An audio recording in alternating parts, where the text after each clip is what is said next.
अच्छा जी, आज आपको ना अपनी ज़िंदगी का एक वाक़या सुनाता हूँ।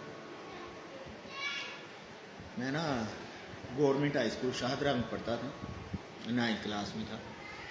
तो उधर हमारे जो इंचार्ज थे ना टीचर, वो चौधरी अरशद गिल साहब थे। जो लोग वहाँ पे गवर्नमेंट हाई स्कूल शाहदरा पढ़े हैं ना, वो उनका नाम बखूबी जानते हैं। वैसे तो इंग्लिश का सब्जेक्ट होता था हाफिज़ बशीर साहब के पास, लेकिन जो चौधरी अरशद गिल साहब थे वो कभी कभार ना बड़े इंग्लिश के भी उनसे ना पूछ लिया करते थे, इस्लामियात यानी जो सब्जेक्ट उनके नहीं थे उनसे भी सवाल पूछ लिया करते थे। अच्छा, एक दिन हुआ ऐसे कि उन्होंने ना, अच्छा वो मारते कम और डराते ज़्यादा थे। उनका समझाने का स्टाइल बड़ा अलग था, आज तक मैंने नहीं देखा उन जैसा उस्ताद। वो स्टाइल वो मुझे बड़ा बेहतरीन स्टाइल है, आज तक मैंने किसी और को वो स्टाइल अपनाते नहीं देखा। झटके से बंदे थे। अच्छा, आते ही क्लास में उन्होंने पूछा, हाँ भाई विच के स्पेलिंग सुनाओ। एक लड़के को खड़ा किया तो उसने कहा जी WICH। अच्छा, WICH? बंदा कहता जी हाँ जी WICH। उस वक्त उर्दू इतनी ज़्यादा ना नहीं थी बोलते, पंजाबी में गुफ्तगू ज़्यादा होती थी क्लासों में। हाँ भाई WICH ना, हाँ जी बिल्कुल। मैंने कहा मुड़ के बैठ जाए। वो बैठ गया। हाँ भाई आदम डब्ल्यू सुना भाई विच दे स्पेलिंग की ने। मैं कहा जी WHICH। अच्छा WHICH? बड़े गुस्से से मैंने कहा हाँ जी WHICH। उन्होंने कहा खड़ा हो जाओ। अच्छा जी, मैं खड़ा रह गया। अब जी क्लास के जिस बंदे से पूछे वो कहे WICH, वो बैठ जाए। अच्छा, उस वक्त ना क्लास में कम से कम बच्चा को होते थे ना कुछ 40 के लगभग होते थे स्टूडेंट, 40-45 भी हो जाते थे, कई बार जगह ही नहीं मिलती थी। तो गवर्नमेंट स्कूल की बात कर रहा हूँ। तो खैर पसीने से बुरा हाल मेरा, मैं ना अब रोने के करीब आ पहुँचा कि यार मुझे भी लगने लगा शायद मैंने गलत कहा है, शायद मैंने गलत कहा है। अच्छा, सबको सुना के उन्होंने ना, तो उसके बाद फिर मुझे ना पूछा, हाँ भाई आ जाओ सुना फिर क्या स्पेलिंग है। मैंने कहा जी WHICH। अच्छा पक्का? मैं कहा जी WHICH। पक्का? मैं कहा जी पक्का। देख लें बहुत छतरोल होनी। मैं कहा जी WHICH। साथ में रोने लग गया।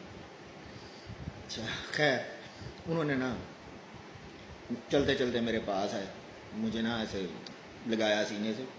माशाल्लाह कद काठ बड़ा था उनका। तो कहने लगा मेरा पुत्र तू पहले बेंच पे आया।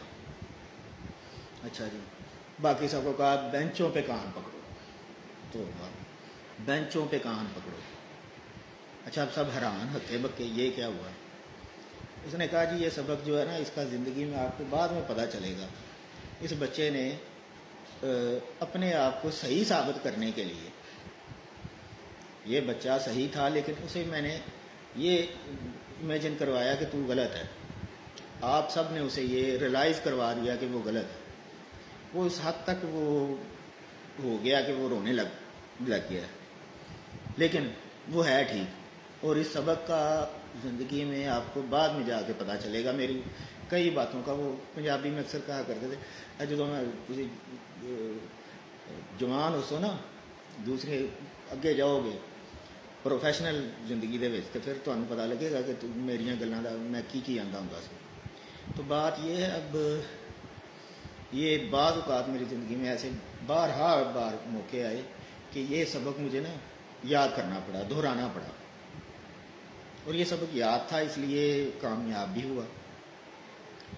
तो वाक़या सुनाने का मकसद ये है कि कई बार हम ठीक होते हैं लेकिन हम कुछ कर नहीं सकते।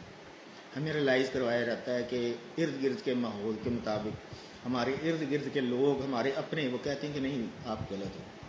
उस वक़्त आपने घबराना नहीं, उस वक़्त डट के खड़े रहें यार। ये ना कहें बस मैं ऐसे नहीं, चुप खामोशी इख्तियार कर लें, लेकिन अपने मौक़िफ़ पर डटे रहें। यकीन माने मखलूक आपकी गवाही देगी, मखलूक आपकी गवाही देगी कि ये बंदा ठीक है। ठीक है जी। تو میں نے کہا کہ شعر و شاعری ہو گئی ہے تو ایک آدھ واقعہ بھی ساتھ میں سنا دوں. تو واقعہ سنانے کا مقصد یہ نہیں کہ میں اپنی کوئی تعریف ستائش کر رہا ہوں, نہیں, ہرگز نہیں, ایسی ہرگز بات نہیں. اللہ معاف کرے, کبر سے دور رکھے اللہ پاک. تو بات یہ ہے کہ صرف بتانے کا مقصد یہ ہے کہ جو کچھ میں نے سیکھا ہے نا, میں نے جو چیز سیکھنے میں اپنی عمر گزار دی ہے, وہ چیز آپ لوگوں سیکھنے میں عمر نہ گزاریں. میں آپ کو وہ بتا دیتا ہوں اپنی زندگی کا نچوڑ, وہ میں اپنی زندگی کا نچوڑ بتا دیتا ہوں. آپ اس سے آگے کا سیکھیں, اس سے آگے سیکھ کے مجھے بھی سکھائیں ساتھ میں. ٹھیک ہے جی.